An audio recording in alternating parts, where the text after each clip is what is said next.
Hello, Mr. Fowler. What a nice pleasure to talk to you. Nice talking to you, Walter. How are you? Great, great. I think being a returning director is a very interesting position because there must be some things from the first round that you are keen on either revisiting or enhancing or avoiding. Can you tell me a little bit about this? Oh, first and foremost, that little teaser of Tails at the end of the first film. I mean, to get to finally bring Sonic and Tails together on screen, on the big screen, was just, I could not wait to get into that story. Went crazy on theaters. Oh my gosh, I love Tails. I know Tails is a popular character, but sitting in some of those theaters with a packed audience and watching them just lose their minds and kids like yelling and screaming at the theater, or at the screen, it was incredible. It gave us such momentum and such energy just to roll right into the next film. And I really believe that just put all kinds of wind in our sails and enabled us to make a really great sequel. Now, as a longtime fan of Sonic from back into the video game days, what part of the character were you most interested in putting and expanding on film? I mean, just the character itself. I mean, just visually, Sonic is an incredibly dynamic character. The gameplay is so fast. The worlds are so rich. There's so many great elements of action, adventure, sci-fi, fantasy, and it goes into this kind of melting pot, and it all works for Sonic. It's like you get to use all of that. It's like the greatest sandbox to play in, and I think you definitely will see that in this film. You know, we're in ancient temples, we're in the snowy mountain ranges, we're in secret labyrinths. Like we're all over the place, and each one of them was just a blast to design, a blast to have action set pieces in. We had such a great time with this film. Talking about playing and having a blast, Jim Carrey said that this time he let the floodgates open.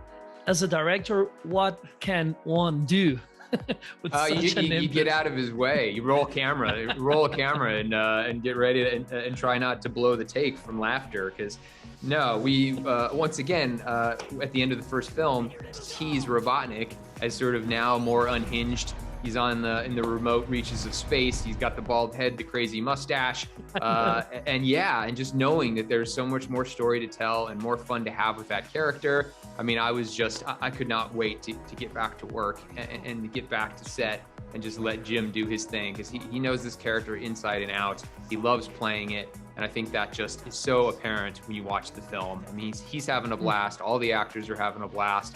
I think that's why they have such a great time with these films. We sure do.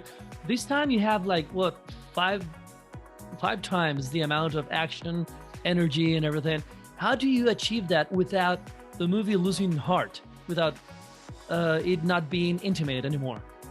It's just something you have to constantly be aware of. It's so easy to get carried away and to fall in love with big action set pieces, but also so important to balance it all and to make sure that Sonic, that his character arc is clear, that it's satisfying, that it's relatable, and then also with Tails and Knuckles coming into our movie universe to make sure that their stories are very developed and that they have their own dimension and relatability. So it's definitely a puzzle, but it's the most satisfying thing to work on and to solve, how it all fits together and just becomes a really great movie.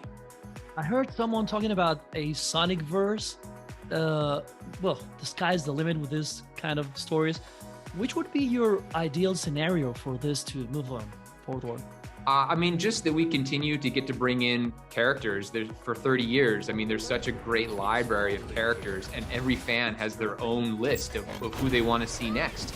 And that's an amazing problem to have, that the world is so big that we can kind of cherry pick characters, bring them into the story, give them their own sort of arcs and treatments, and just continue to build out the world.